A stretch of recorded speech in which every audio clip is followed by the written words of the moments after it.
After the death of Joshua, the Israelites asked the Lord, "Who of us is to go up first to fight against the Canaanites?" The Lord answered, "Judah shall go up. I have given the land into their hands." The men of Judah then said to the Simonites, their fellow Israelites, "Come up with us into the territory allotted to us, to fight against the Canaanites. We in turn will go with you into yours." So the Simonites went with them. When Judah attacked, the Lord gave the Canaanites and Perizzites into their hands, and they struck down 10,000 men at Bezek.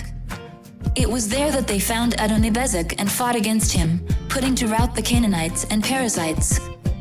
Adonibezek fled, but they chased him and caught him, and cut off his thumbs and big toes. Then Adonibezek said, 70 kings with their thumbs and big toes cut off have picked up scraps under my table. Now God has paid me back for what I did to them. They brought him to Jerusalem, and he died there. The men of Judah attacked Jerusalem also and took it.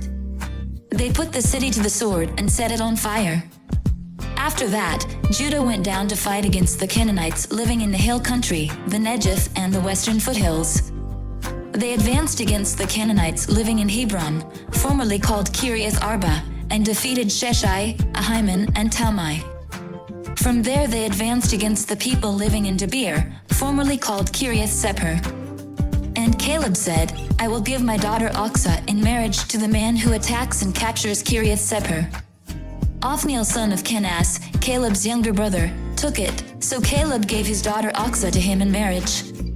One day when she came to Othniel, she urged him to ask her father for a field. When she got off her donkey, Caleb asked her, "What can I do for you?" She replied, "Do me a special favor. Since you have given me land in the Negev, give me also springs of water." So Caleb gave her the upper and lower springs. The descendants of Moses' father-in-law, the Kenite, went up from the city of palms with the people of Judah to live among the inhabitants of the desert of Judah in the Negev near Arad. Then the men of Judah went with the Simonites, their fellow Israelites, and attacked the Canaanites living in Zephith, and they totally destroyed the city. Therefore it was called Hormah. Judah also took Gaza, Ashkelon, and Ekron, each city with its territory. The Lord was with the men of Judah. They took possession of the hill country, but they were unable to drive the people from the plains, because they had chariots fitted with iron. As Moses had promised, Hebron was given to Caleb, who drove from it the 3 sons of Anak. The Benjamites, however, did not drive out the Jebusites, who were living in Jerusalem. To this day the Jebusites live there with the Benjamites. Now the tribes of Joseph attacked Bethel, and the Lord was with them. When they sent men to spy out Bethel, formerly called Luz, the spies saw a man coming out of the city, and they said to him, "Show us how to get into the city, and we will see that you are treated well." So he showed them, and they put the city to the sword, but spared the man and his whole family. He then went to the land of the Hittites, where he built a city and called it Luz, which is its name to this day.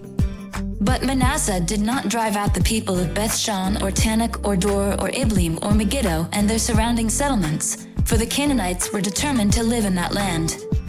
When Israel became strong, they pressed the Canaanites into forced labor but never drove them out completely. Nor did Ephraim drive out the Canaanites living in Gezer, but the Canaanites continued to live there among them. Neither did Zebulun drive out the Canaanites living in Kitron or Nahalal, so these Canaanites lived among them, but Zebulun did subject them to forced labor.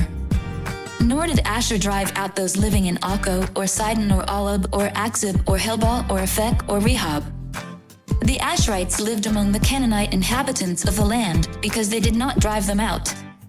Neither did Naphtali drive out those living in Beth Shemesh or Beth Anath, but the Naphtalites too lived among the Canaanite inhabitants of the land, and those living in Beth Shemesh and Beth Anath became forced laborers for them. The Amorites confined the Danites to the hill country, not allowing them to come down into the plain. And the Amorites were determined also to hold out in Mount Heres, Aijalon, and Shalbim, but when the power of the tribes of Joseph increased, they too were pressed into forced labor. The boundary of the Amorites was from Scorpion Pass to Selah and beyond. Come follow me, and I'll send you out to fish for people. I hope and I pray that the Spirit of God, the Almighty, is with you, and that His Son and His Holy Spirit bless you and your family throughout eternity.